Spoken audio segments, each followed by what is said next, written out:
ಬ್ರೇಕ್ನ ನಂತರ ಹಾಟ್ ನ್ಯೂಸ್ಗೆ ಮತ್ತೊಮ್ಮೆ ಸ್ವಾಗತ. ಇಂಡಿಯನ್ ಮುಜಾಹಿದ್ದೀನ್ ಉಗ್ರ ಯಾಸಿನ್ ಭಟ್ಕಳ್ನನ್ನ ಬೆಂಗಳೂರು ಪೊಲೀಸರು ವಾಪಸ್ ದೆಹಲಿ ಪೊಲೀಸರ ವಶಕ್ಕೆ ಕೊಟ್ಟಿದ್ದಾರೆ. ಬೆಂಗಳೂರಿನಲ್ಲಿ ಚಿನ್ನಸ್ವಾಮಿ ಸ್ಟೇಡಿಯಂ ಬಾಂಬ್ ಬ್ಲಾಸ್ಟ್ ಪ್ರಕರಣಕ್ಕೆ ಸಂಬಂಧಪಟ್ಟಂತೆ ವಿಚಾರಣೆಗಾಗಿ ದೆಹಲಿ ಪೊಲೀಸರ ವಶದಲ್ಲಿದ್ದ ಯಾಸಿನ್ ಭಟ್ಕಳ್ನನ್ನ ಬಾಡಿ ವಾರಂಟ್ ಮೇಲೆ ಬೆಂಗಳೂರು ಪೊಲೀಸರು ಕರೆ ತಂದಿದ್ರು. 18 ದಿನಗಳ ಕಾಲ ಆತನಿಗೆ ಬಾಡಿ ವಾರಂಟ್ ಕೊಡಲಾಗಿತ್ತು. 18 ದಿನಗಳ ಕಾಲ ಇಲ್ಲಿ ಇಟ್ಕೊಂಡು ವಿಚಾರಣೆ ನಡೆಸಿದಂಥ ಪೊಲೀಸರು ನಿನ್ನೆ ಇಂಡಿಗೋ ಏರ್ಲೈನ್ಸ್ ವಿಮಾನದ ಮೂಲಕ ಯಾಸಿನ್ ಭಟ್ಕಳ್ನನ್ನ ವಾಪಸ್ ದೆಹಲಿಗೆ ಕರೆದುಕೊಂಡು ಹೋಗಿ ಅಲ್ಲಿ ನ್ಯಾಯಾಲಯಕ್ಕೆ ಒಪ್ಪಿಸಿದ್ದಾರೆ ಅನ್ನುವಂಥದ್ದು. 18 ದಿನಗಳ ಕಾಲ ಯಾಸಿನ್ ಭಟ್ಕಳ್ ಆತನ ವಿಚಾರಣೆಗೆ ಸಂಬಂಧಪಟ್ಟಂತೆ ಅತಿ ಹೆಚ್ಚಿನ ಸುದ್ದಿಯನ್ನು ಕೊಟ್ಟಂಥದ್ದು ಸುವರ್ಣ ನ್ಯೂಸ್. ಯಾಸಿನ್ ಭಟ್ಕಳ್ ಕರ್ಬೂಜ ಹಣ್ಣು ತರಿಸ್ಕೊಂಡು ತಿಂದ ಅನ್ನೋದರಿಂದ ಹಿಡಿದು ಆತನನ್ನು ಬಿಗಿ ಭದ್ರತೆಯಲ್ಲಿ ಇಟ್ಟಿದ್ದ ಮನೆಯೊಳಗೆ 7 ಅಡಿ ಉದ್ದದ ನಾಗರಹಾವು ಬಂದಿತ್ತು ಅನ್ನುವುದರ ತನಕ ಪ್ರತಿಯೊಂದು ಸುದ್ದಿಯನ್ನು ಸುವರ್ಣ ನ್ಯೂಸ್ ನಿಮ್ಮವರೆಗೆ ತಲುಪಿಸಿತ್ತು. ಈಗ 18 ದಿನಗಳ ಕಾಲ ವಿಚಾರಣೆಯನ್ನು ನಡೆಸಿ 10 ಹಲವು ಪ್ರಮುಖ ಮಾಹಿತಿಗಳನ್ನು ಪಡೆದ ನಂತರ ಯಾಸಿನ್ ಭಟ್ಕಳ್ನನ್ನು ದೆಹಲಿ ಪೊಲೀಸರ ವಶಕ್ಕೆ ಬೆಂಗಳೂರು ಪೊಲೀಸರು ಮರಳಿ ಕೊಟ್ಟಿದ್ದಾರೆ. ಇನ್ನು ವಿಚಾರಣೆಯ ಸಂದರ್ಭದಲ್ಲಿ ಆತ ಮಲ್ಲೇಶ್ವರಂ ಬಾಂಬ್ ಬ್ಲಾಸ್ಟ್ ಆರೋಪಿಗಳ ಫೋಟೋಗಳನ್ನು ಗುರುತಿಸಿದ ಅನ್ನುವಂಥದ್ದು, ಚಿನ್ನಸ್ವಾಮಿ ಸ್ಟೇಡಿಯಂನಲ್ಲಿ ಬಾಂಬ್ ಇಟ್ಟ ವಿಷಯವನ್ನು ಎಳೆ ಎಳೆಯಾಗಿ ವಿವರಿಸಿದ ಅನ್ನುವಂಥದ್ದು, ಅದರ ಜೊತೆಗೆ ಪುಣೆಯ ಜರ್ಮನ್ ಬೇಕರಿ ಬಾಂಬ್ ಇಟ್ಟಂಥ ವಿಷಯವನ್ನು ಕೂಡ ಆತ ಎಳೆ ಎಳೆಯಾಗಿ ವಿವರಿಸಿದ ಅನ್ನುವಂಥದ್ದು ಗೊತ್ತಾಗಿದೆ. ಅದರ ಜೊತೆಗೆ ಚೆನ್ನೈನಲ್ಲಿ ಒಂದು ವೆಲ್ಡಿಂಗ್ ಶಾಪ್ನಲ್ಲಿ ಕೆಲಸಕ್ಕೆ ಇದ್ದದ್ದು ಮತ್ತು ಅದೇ ಶಾಪ್ನಲ್ಲಿ ರಾತ್ರಿ ವೇಳೆಯಲ್ಲಿ ಸ್ಫೋಟಕ್ಕೆ ಸಿದ್ಧತೆ ಮಾಡಿಕೊಂಡ ವಿಷಯವನ್ನು ಆತ ಬಾಯಿ ಬಿಟ್ಟಿದ್ದಾನೆ ಅನ್ನುವಂಥದ್ದು.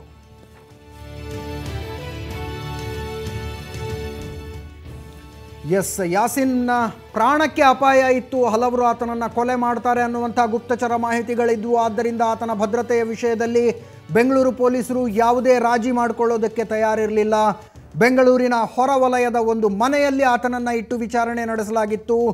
ತನಿಖಾಧಿಕಾರಿಗಳನ್ನು ಹೊರತುಪಡಿಸಿದ್ರೆ ಬೇರೆ ಯಾರೂ ಕೂಡ ಪೊಲೀಸ್ ಅಧಿಕಾರಿಗಳು ಆತನ ಹತ್ತಿರಕ್ಕೂ ಸುಳಿಯೋದಕ್ಕೆ ಭದ್ರತೆಗೆ ನಿಯೋಜಿಸಲಾಗಿದ್ದವರು ಬಿಡಲಿಲ್ಲ.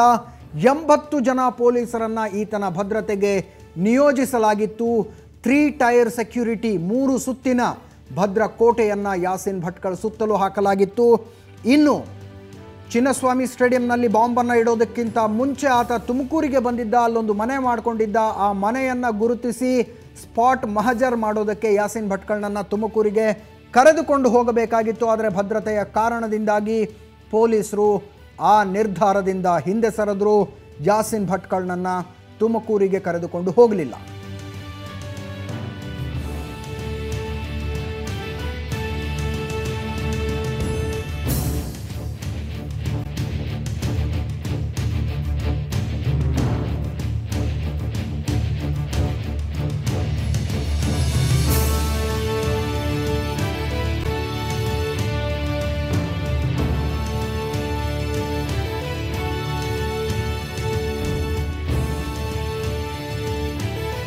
ಹೆಚ್ಚಿನ ಮಾಹಿತಿಯನ್ನು ಕೊಡೋದಕ್ಕೆ ನಮ್ಮ ಕ್ರೈಮ್ ರಿಪೋರ್ಟರ್ ರವಿ ನಮ್ಮ ಜೊತೆ ನ್ಯೂಸ್ ಡೆಸ್ಕ್ನಿಂದ ನೇರ ಸಂಪರ್ಕದಲ್ಲಿದ್ದಾರೆ.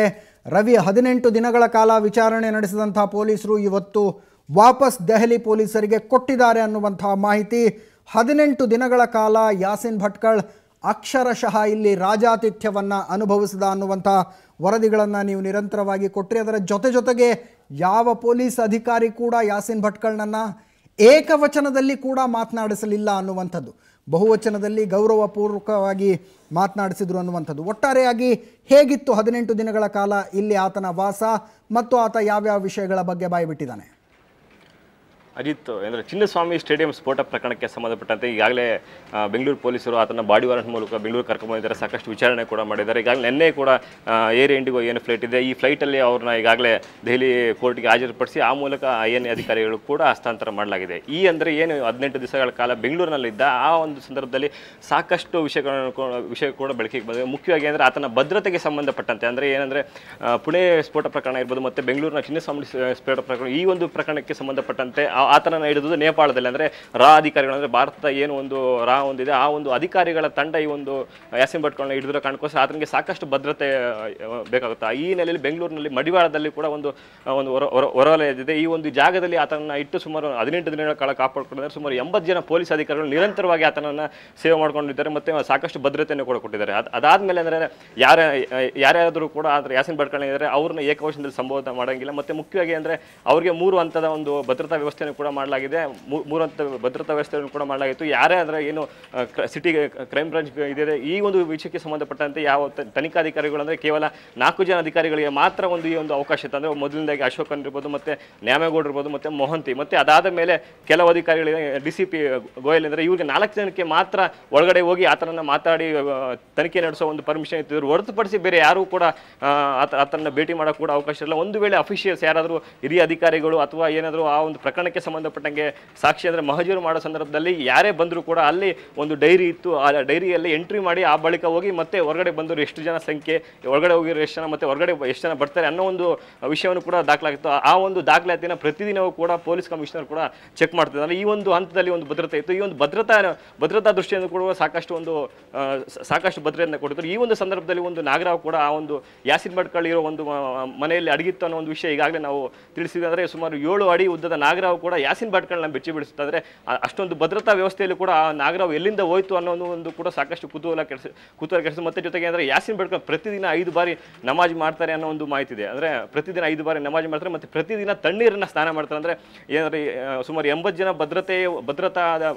ಭದ್ರತಾ ಸಿಬ್ಬಂದಿ ಇರೋ ಒಂದು ಹಿನ್ನೆಲೆಯಲ್ಲಿ ಕೂಡ ಸಾಕಷ್ಟು ಆತನಿಗೆ ಸಕಲ ವ್ಯವಸ್ಥೆಗಳನ್ನು ಕೂಡ ಪೂರೈಸಿದ್ರು. ಅಂದರೆ ಹಾಟ್ ವಾಟರ್ ಅಂದರೆ ಬಿಸಿನೀರಿದೆ, ಆ ಬಿಸಿನೀರನ್ನು ಕೂಡ ಕೊಟ್ಟರು ಕೂಡ ಆತ ಯಾವುದೇ ಕಾರಣಕ್ಕೂ ಬಿಸಿನೀರನ್ನು ಮುಟ್ತಾ ಇಲ್ಲ, ಕೇವಲ ತಣ್ಣೀರು ಸ್ನಾನ ಮಾಡ್ತಾ ಇದ್ದ. ಮತ್ತು ಆತನಿಗೆ ಏನೇನು ಬೇಕು ಅಂದರೆ ಬೆಂಗಳೂರಿಗೆ ಸ್ಫೋಟಕ್ಕೆ ಸಂಬಂಧಪಟ್ಟಂತೆ ಒಂದು ದಿವಸ ಬರ್ತಾನೆ. ಆ ಒಂದು ಸಂದರ್ಭದಲ್ಲಿ ಒಂದು BVK ಅಯ್ಯಂಗಾರ್ ರಸ್ತೆಯಲ್ಲಿ ಕರ್ಬೂಜ ಹಣ್ಣನ್ನು ಕೂಡ ತಿಂತಾನೆ. ಆ ಒಂದು ಬೈಕೆಯನ್ನು ಕೂಡ ಇತ್ತೀಚೆಗೆ ಆತ ಈಡೇರಿಸಿದ್ದ. ಆ ಒಂದು ಹಿನ್ನೆಲೆಯಲ್ಲಿ ಕೂಡ ಆತನಿಗೆ ಕರ್ಬೂಜ ಹಣ್ಣನ್ನು ಕೂಡ ಕೊಡಿದ್ರು. ಮತ್ತು ಅದಾದಮೇಲೆ ಡ್ರೈ ಫ್ರೂಟ್ಸನ್ನು ಕೇಳ್ತಾನೆ. ಆ ಡ್ರೈ ಫ್ರೂಟ್ಸನ್ನು ಕೊಡ್ತಾನೆ. ಮತ್ತು ಅವತ್ತೊಂದು ರಾತ್ರಿನೇ ಮಸಾಲೆ ದೋಸೆ ಬೇಕು ಅಂತ ಹೇಳ್ತಾನೆ. ಆ ಮಸಾಲೆ ದೋಸೆಯನ್ನು ಕೂಡ ಪೂರೈತಾರೆ. ಅಂದರೆ ಯಾವ ರೀತಿ ಉಗ್ರನಿಗೆ ಆತ ಒಂದು ಆತಿಥ್ಯ ಕೊಡ್ತಾನೆ ಅನ್ನೋ ನಿಜಕ್ಕೂ ಕೂಡ ಸಾಕಷ್ಟು ಅಂದರೆ ಅಲ್ಲಿ ಅಧಿಕಾರಿಗಳು ಯಾರೇ ಬಂದರೂ ಕೂಡ ಆತನ ಏಕವಚನ ಸಂಬೋಧನೆ ರಿಯಾಜ್ ಭಟ್ಕಲ್ ಗುಡ್ ಮಾರ್ನಿಂಗ್ ಅನ್ಬೇಕು, ರಿಯಾಜ್ ಭಟ್ಕಲ್ ಗುಡ್ ಆಫ್ಟರ್ನೂನ್ ಅನ್ಬೇಕು. ಈ ರೀತಿ ಅಂದರೆ ಹಿರಿಯ ಅಧಿಕಾರಿಗಳು ಯಾರೇ ಬಂದರೂ ಕೂಡ ಆತನಿಗೆ ಒಂದು ಸಾಕಷ್ಟು ಗೌರವ ಆಧಾರದಿಂದ ಕಾಣ್ತಾ ಇದ್ರು. ಜೊತೆಗೆ ಇತ್ತೀಚೆಗೆ ತಾನೇ ಒಬ್ಬ ಅಧಿಕಾರಿ ಕೂಡ ಮಲ್ಲೇಶ್ವರಂ ಬಾಂಬ್ ಬ್ಲಾಸ್ಟ್ ಪ್ರಕರಣಕ್ಕೆ ಸಂಬಂಧಪಟ್ಟಂತ ಅಂದರೆ ತನಿಖಾಧಿಕಾರಿ ಏನಿದ್ದಾರೆ ಅವರು ಕೂಡ ಮಲ್ಲೇಶ್ವರಂ ಸ್ಫೋಟಕ್ಕೆ ಸಂಬಂಧಪಟ್ಟಂತ ಈಗಾಗಲೇ 9 ಜನ ಆರೋಪಿಗಳನ್ನ ಅರೆಸ್ಟ್ ಮಾಡಿದ್ದಾರೆ. ಆ ಒಂದು ಫೋಟೋಗಳನ್ನ ಹಿಡಿದು ಹೋಗಿ ಅಲ್ಲಿ ಯಾಸಿನ್ ಭಟ್ಕಳ್ನ ವಿಚಾರಿಸಿದಾಗ ಆತ ಆ ಪೈಕಿ 3 ಕೂಡ ಗುರ್ತು ಹಿಡಿದಿದ್ದೇನೆ ಅನ್ನೋ ಒಂದು ಮಾಹಿತಿಯನ್ನು ಕೊಟ್ಟಿದ್ದಾರೆ. ಜೊತೆಗೆ ಏನಂದರೆ ಈಗಾಗಲೇ ಚೆನ್ನೈಯಲ್ಲೂ ಕೂಡ ನಾನು ಕೆಲಸ ಮಾಡ್ತಿದ್ದೆ, ಒಂದು ವೆಲ್ಡಿಂಗ್ ಶಾಪಲ್ಲಿ ಕೆಲಸ ಮಾಡ್ತಿದ್ದೆ, ರಾತ್ರಿ ಸಂದರ್ಭದಲ್ಲಿ ಒಂದು ಸ್ಫೋಟಕ್ಕೆ ಸಂಚಿ ನಡೆಸಿದ್ದೆ ಅನ್ನೋ ಒಂದು ಎಲ್ಲ ಮಾಹಿತಿಯನ್ನು ಕೂಡ ಕೊಟ್ಟಿದ್ದಾರೆ. ಅಜಿತ್. ಎಸ್ ರವಿ, ಇನ್ನು ಪೊಲೀಸರು ಕೇಳಿದಂಥ ಯಾವುದೇ ಪ್ರಶ್ನೆಗಳಿಗೆ ಉತ್ತರ ಕೊಡೋದಕ್ಕೆ ಕೂಡ ಯಾಸಿನ್ ಭಟ್ಕಳ್ ತುಂಬ ಸತಾಯಿಸಲಿಲ್ಲ ಅನ್ನುವಂಥದ್ದು. ಪೊಲೀಸರ ಜೊತೆ ಅತ್ಯಂತ ಆತ್ಮೀಯನಾಗಿ ಅವರು ಕೇಳಿದಂಥ ಎಲ್ಲ ಪ್ರಶ್ನೆಗಳಿಗೂ ಉತ್ತರ ಕೊಡ್ತಾ ಹೋದ. ಪೊಲೀಸರಿಗೆ ಲಿಟ್ರಲಿ ಇಲ್ಲಿ 3rd ಡಿಗ್ರಿ ಟ್ರೀಟ್ಮೆಂಟ್ನ ಯಾವ ಅವಶ್ಯಕತೆಯೂ ಬೀಳಲೇ ಇಲ್ಲ ಅನ್ನುವಂಥದ್ದು. ಅದು ಸತ್ಯನಾ? ಯಾವ ರೀತಿಯಾಗಿ ಸಂಭಾಷಣೆ ನಡೀತಿತ್ತು ಯಾಸಿನ್ ಭಟ್ಕಳ್ಗೂ ಮತ್ತು ತನಿಖಾಧಿಕಾರಿಗಳಿಗೂ ಮಧ್ಯೆ?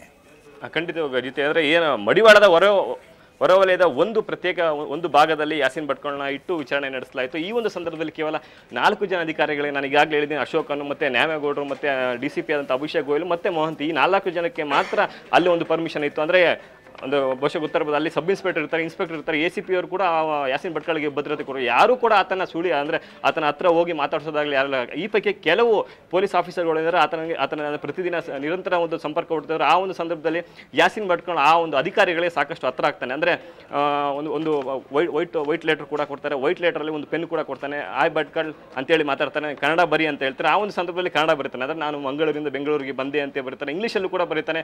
ನಾನು ಐ ವೆಂಟ್ ಟು ಮ್ಯಾಂಗ್ಳೂರ್ ಅಂತೇಳಿ ಬರ್ತಾನೆ. ಈ ರೀತಿ ಅಂದರೆ ಯಾವ ರೀತಿ ಒಂದು ಸಂಬಂಧ ಇರುತ್ತೇನೆ ಅಂತ ಅಂದರೆ ಅವ್ರಿಗೆ ಅಷ್ಟು ರೀತಿ ಒಂದು ಉದಾರವಾಗಿ ಅವರು ಪೊಲೀಸ್ ಅಧಿಕಾರಿಗಳು ಮಾತಾಡೋ ಹಿನ್ನೆಲೆಯಲ್ಲಿ ಅವರು ಯಾರಿಗೂ ಕೂಡ ಒಂದು ಕಿರಿಕನ್ನು ಅಂದರೆ ಅಥವಾ ನಾನು ಹೇಳಲ್ಲ ಅನ್ನೋ ಒಂದು ಮಾಹಿತಿಯನ್ನು ಕೂಡ ಈಗ ಕೊಡಲಿ. ಯಾಕಂದರೆ ಈಗಾಗಲೇ ದೆಹಲಿ ಪೊಲೀಸರು ದೆಹಲಿ ಕೋರ್ಟಲ್ಲೂ ಕೂಡ ತಾನು ಮಾಡಿರೋ ಆರೋಪವನ್ನು ಕೂಡ ಒಪ್ಕೊಂಡಿದ್ದಾನೆ. ಮತ್ತು ಬೆಂಗಳೂರಲ್ಲೂ ಕೂಡ 18 ದಿನಗಳ ಕಳೆದ ಆ ಒಂದು ಸಂದರ್ಭದಲ್ಲಿ ಚಿನ್ನಸ್ವಾಮಿ ಸ್ಟೇಡಿಯಂ ಸ್ಫೋಟಕ್ಕೆ ಸಂಬಂಧಪಟ್ಟಂತೆ ಸಂಪೂರ್ಣ ಒಂದೊಂದು ಮಾಹಿತಿಯನ್ನು ಕೊಡೋದು. ಅಂದರೆ ಏನು ಬ್ಲಾಸ್ಟ್ ಆಯಿತು ಏಪ್ರಿಲ್ 17, 2010 ಏನು ಬ್ಲಾಸ್ಟ್ ಆಯಿತು. ಈ ಒಂದು ಅಂದರೆ ಹಿಂದಿನ ದಿನ ಸುಮಾರು 15 ತಿಂಗಳ ಹಿಂದೆ ನಾನು ಬೆಂಗಳೂರಿನ ಕ್ಯಾಶನ್ದಲ್ಲಿ ಒಂದು ಮನೆಯನ್ನು ಮಾಡಿದ್ದೆ. ಆ ಮನೆಯಿಂದ ಸುಮಾರು ಒಂದು ವಾರಗಳ ಕಾಲ ಬೆಂಗಳೂರಿಗೆ ಬಂದಿದ್ದೆ. ಅಲ್ಲಿ ಬಾಂಬನ್ನು ಯಾವ ರೀತಿ ಪ್ಲಾಂಟ್ ಮಾಡಿದೆ ಮತ್ತು ಬಾಂಬ್ ಸ್ಫೋಟದ ಸಂದರ್ಭದಲ್ಲಿ ನಾನು ಎಲ್ಲಿದ್ದೆ ಅನ್ನೋ ಒಂದು ಮಾಹಿತಿ ಎಲ್ಲವನ್ನೂ ಕೊಟ್ಟಿದೆ. ಯಾಕಂದರೆ ಕೇವಲ 4 ಜನ ಅಧಿಕಾರಿಗಳಿಗೆ ಮಾತ್ರ ಈ ಒಂದು ಅನುಮತಿ ಇರೋ ಕಾರಣಕ್ಕೋಸ್ಕರ ಮತ್ತು ಆತನ ಎನ್ಕ್ವೈರಿ ಮಾಡೋ ಒಂದು ಅಧಿಕಾರಿ ಇರೋ ಕಾರಣಕ್ಕೋಸ್ಕರ ಅವರು ಎಲ್ಲರೂ ಕೂಡ ಸಾಕಷ್ಟು ಮೊದಲದಾಗಿ ಆತನಿಗೆ ಗೌರವ ಕೊಟ್ಟಿದ್ದಾರೆ. ಅಂದರೆ ಯಾರೇ ಆಗಲಿ ಬಹುಶಃ ಒಂದು ಒಳ್ಳೆ ಒಬ್ಬ IPS ಹಿರಿಯ ಅಧಿಕಾರಿಯ ಅಲ್ಲಿ ಹೋಗಿ ಭೇಟಿ ಮಾಡಿ ಆತನ ಮಾತಾಡಿದ್ರು ಕೂಡ ಮೊದಲನೇದಾಗಿ ಯಾವುದೇ ಒಂದು ಪ್ರಶ್ನೆ ಕೂಡ ಕೇಳಲ್ಲ. ಅಂದರೆ ಮೊದಲನೇ ಅಂದರೆ ಏನು ಬೆಳಗ್ಗೆ ಸಂದರ್ಭ ಸುಮಾರು 8 ಗಂಟೆ ಹೋಗೋ ಟೈಮಲ್ಲಿ ಗುಡ್ ಮಾರ್ನಿಂಗ್ ಅಂತಾರೆ, ಮತ್ತೆ 3 ಗಂಟೆಗೆ ಹೋದರೆ ಗುಡ್ ಆಫ್ಟರ್ನೂನ್ ಅಂತಾರೆ, ಮತ್ತೆ ರಾತ್ರಿ ಸಮಯದಲ್ಲಿ ಬರೋ ಸಂದರ್ಭದಲ್ಲಿ ಕೂಡ ಗುಡ್ ನೈಟ್ ಅಂತ ಹೇಳ್ತಾರೆ. ಅಂದರೆ ಈ ರೀತಿಯ ಒಂದು ಸಂಬಂಧ ಪೊಲೀಸ್ ಅಧಿಕಾರಿಗಳ ಹತ್ರ ಬೆಳೆಸ್ಕೊಂಡ್ರು. ಈ ನೆಲೆ ಯಾವುದಕ್ಕೂ ಕೂಡ ಆತ ಕಿರಿಕ್ ಮಾಡಲ್ಲ. ಯಾಕಂದ್ರೆ ಇಷ್ಟೆಲ್ಲ ಒಂದು ಮಾಹಿತಿಯನ್ನ ಬಾಯ್ಬಿಟ್ಟೋ ಕಾರಣಕ್ಕೋಸ್ಕರ ಪೊಲೀಸರಿಗೂ ಕೂಡ ಆತನ ಜೊತೆ ಸಾಕಷ್ಟು ಸೌಜನ್ಯ ವರ್ತಿದ್ದಾರೆ ಅಂತ ಹೇಳ್ಬೋದು. ಅಜಿತ್, ಎಸ್, ಧನ್ಯವಾದ ರವಿ ನಿಮ್ಮ ಈ ಎಲ್ಲ ಮಾಹಿತಿಗಾಗಿ. ಬಹುಶಃ ಬೆಂಗಳೂರು ಪೊಲೀಸರಿಗೆ ಹೊಸ ಅನುಭವ ಅನಿಸುತ್ತೆ. ಒಬ್ಬ ಟೆರರಿಸ್ಟನ್ನು ಈ ರೀತಿಯಾಗಿ ವಿಚಾರಣೆಗೆ ಒಳಪಡಿಸುವಂಥದ್ದು ಮತ್ತು ಒಬ್ಬ ಟೆರರಿಸ್ಟ್ ಕೂಡ ಬಾಯಿ ಬಿಡ್ತಾ ಹೋಗಿರುವಂಥದ್ದು. ಅನೇಕ ಪ್ರಕರಣಗಳಲ್ಲಿ ಪೊಲೀಸರಿಗೆ ಗೊತ್ತಿಲ್ಲದಂಥ ಅನೇಕ ಮಾಹಿತಿಗಳನ್ನು ಯಾಸಿನ್ ಭಟ್ಕಳ್ ಹೊರಹಾಕಿದ್ದಾನೆ ಅನ್ನುವಂಥ ಮಾಹಿತಿಯನ್ನು ನಮ್ಮ ಕ್ರೈಮ್ ರಿಪೋರ್ಟರ್ ರವಿ ಕೊಡ್ತಾ ಇದ್ರು. ಇನ್ನು ಒಂದು ಆತ್ಮಹತ್ಯೆ ಪ್ರಯತ್ನದ ಸ್ಟೋರಿಗೆ ಹೋಗ್ತಾ ಇದ್ದೀವಿ. ಬೆಂಗಳೂರಿನಲ್ಲೇ ನಡೆದಿರುವಂಥ ಘಟನೆ ಇದು. ಒಬ್ಬ ಗೃಹಿಣಿ ಆತ್ಮಹತ್ಯೆಗೆ ಪ್ರಯತ್ನಿಸಿದ್ರು ನಿದ್ರೆ ಮಾತ್ರೆಯನ್ನು ಸೇವಿಸುವ ಮೂಲಕ. ಪೊಲೀಸರಿಗೆ ಮಾಹಿತಿ ಗೊತ್ತಾಯಿತು ಈ ರೀತಿಯಾಗಿ ಆತ್ಮಹತ್ಯೆ ಪ್ರಯತ್ನ ನಡೆದಿದೆ ಅನ್ನುವಂಥದ್ದು. ತಕ್ಷಣ ಸ್ಥಳಕ್ಕೆ ಹೋದರು. ಆದರೆ ಆ ಹೆಣ್ಣು ಮಗಳು ಟ್ರೀಟ್ಮೆಂಟ್ ತೆಗೆದುಕೊಳ್ಳೋದಕ್ಕೆ ನಿರಾಕರಿಸಿದ್ಲು. ಕಾರಣ ಇಷ್ಟೇ, 3 ತಿಂಗಳಿಂದ ನಾನು ಪೊಲೀಸ್ ಠಾಣೆಗೆ ಅಲೆದಾಡ್ತಾ ಇದ್ದೀನಿ, ನನಗೆ ನನ್ನ ಗಂಡನ ಕಿರುಕುಳ ಕೊಡ್ತಾ ಇರುವಂಥ ಪ್ರಕರಣದಲ್ಲಿ ನ್ಯಾಯ ಬೇಕು ಅಂತ. ನೀವು ನ್ಯಾಯ ಕೊಡ್ತಾ ಇಲ್ಲ, ಕೊನೆ ಪಕ್ಷ ಸಾಯೋದಕ್ಕಾದರೂ ಬಿಡಿ ಅಂತ. ಇಲ್ಲಿದೆ ಆ ವರದಿ. ಎಲ್ಲೋದ್ರೂ ನ್ಯಾಯ ಸಿಕ್ಕಿಲ್ಲ, ನಮ್ಗೆ ಯಾರು ಇಲ್ಲ, ನಾವು ಅನಾಥರು.